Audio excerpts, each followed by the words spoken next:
Hi everybody, it's me again.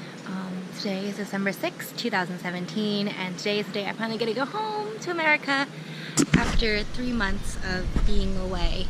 I'm right now in Heathrow Airport, about to take Air India. I took a bus from Canterbury to here. It took about 4 hours. It was a 6:20 bus that went all the way to Victoria.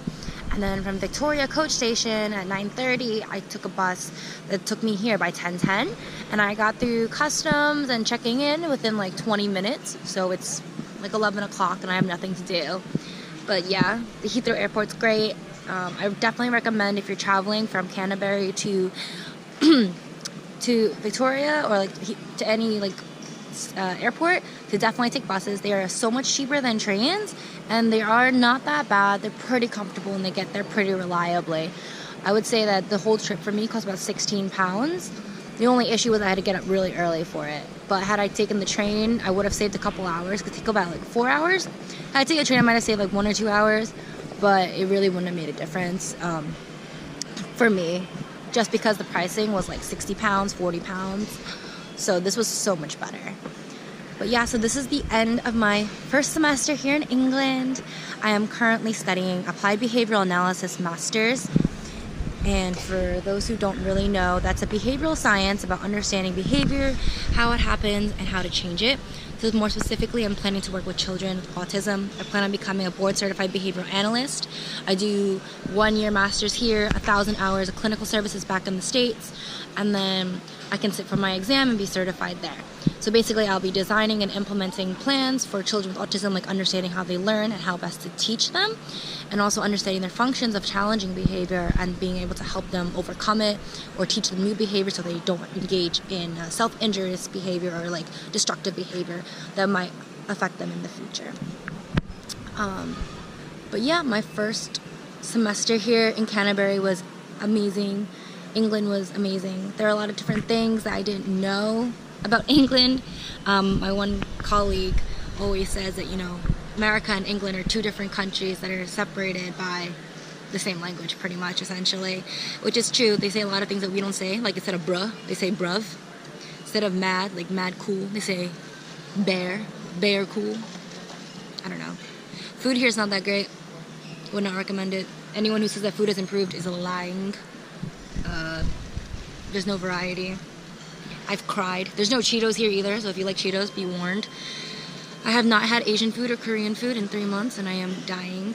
I have not had good Indian food. I have not had good English food. I've been cooking, so I've been cooking mainly for myself. I go to Aldi's, I go to Tesco, and my weekly groceries end up to be about £16 max. Usually it comes out to be £12, so it's not bad. And then I eat out once a week, and my dinners usually range from £6 to £12, so it's not too expensive at all, like living costs here. Of course, the exchange rate's 1.4 for every US dollar to pound. But going back to my program, sorry about that. My program has been great. It's a very small program. This year, 50 students were admitted for PBS, positive behavior support, ABA, autism, intellectual disability studies. So it's like a whole like group of people, not just my specific study area. And together it was like 50, so it's a very, very small program, but it is a very selective program. I do hope to remind you. So try your best if you're interested in applying. You do have to come with a core knowledge, but it's okay. Like as long as you have experience, I think that's all they're looking for. It's a lot of writing.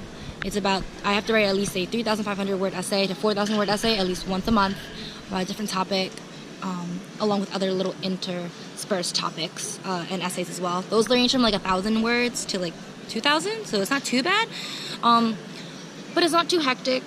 Some people say it is. I think that it's very easy to deal with, but that's because I'm a good writer and I understand how to synthesize information. So as long as you know how to research and as long as you know how to like string together ideas, then writing the essays will be no problem. But the class schedules are very odd. It's a very peculiar time. It's not consistent. It's not like weekly classes.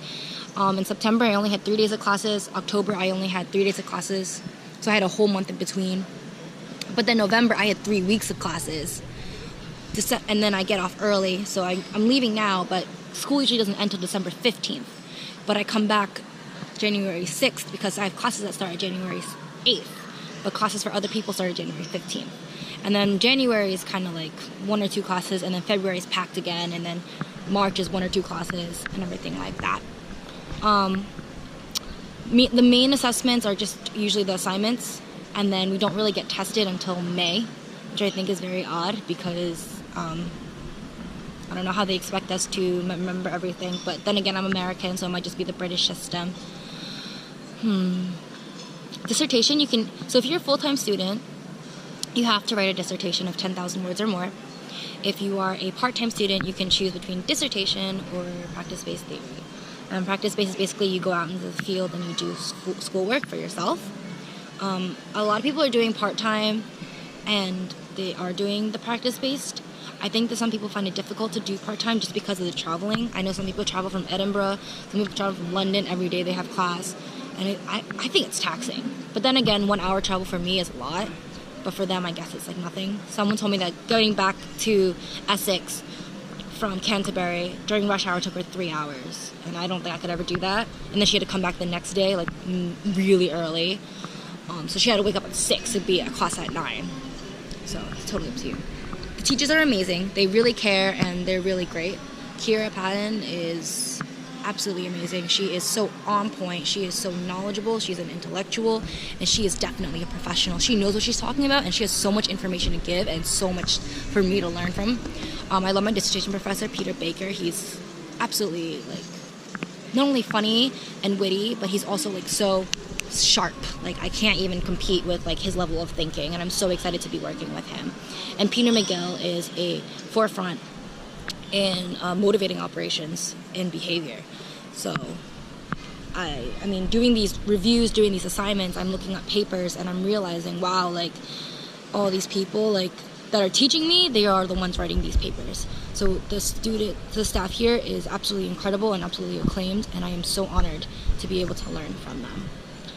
Overall, I think that my experience here, my first semester, has been amazing. I think that it has definitely been worthwhile, and I definitely made the right choice to come into University of Kent.